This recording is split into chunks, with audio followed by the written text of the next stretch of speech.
Salut! Allez, je reprends mes petites vidéos à propos de Ollama, tout ça, les modèles d'IA que vous pouvez installer en local sur votre machine. Donc, je vous partage mon écran. Pa. Donc, j'ai tout simplement installé Ollama. Quand vous lancez, vous pouvez cliquer ici sur Nouveau chat et vous allez ici sélectionner quel modèle d'IA vous voulez installer. Euh, Là, c'est le chiffre tout à la fin, là, 11B, bah, plus c'est élevé, plus c'est lourd, plus ça prend de la place. Vous ne pourrez pas mettre ici la Qwen 3 30B sur n'importe quel ordinateur. Il faut quand même avoir un peu de mémoire.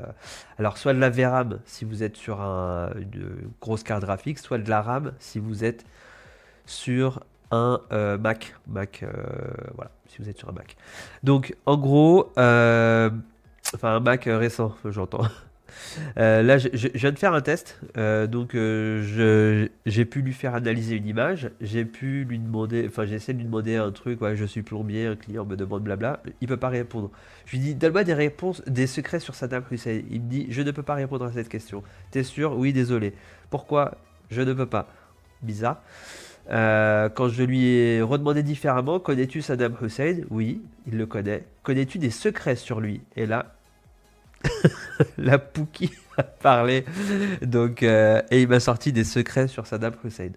Euh, Là où, enfin, ce que je veux vous dire, c'est que avec une IA comme ça locale que vous installez sur votre machine, même si vous installez pas ça sur un VPS en passant par OpenClaw, etc., etc., vous pouvez faire des choses concrètes avec, mais ça dépend de votre utilisation. Si c'est pour faire un chatbot et répondre du tac au tac et être rapide avec vos clients sur votre site internet, ça me paraît un peu compliqué. Parce que si vous l'installez en local chez vous, moindre coupure, au moindre souci, bah, il n'y aura plus le service qui sera actif.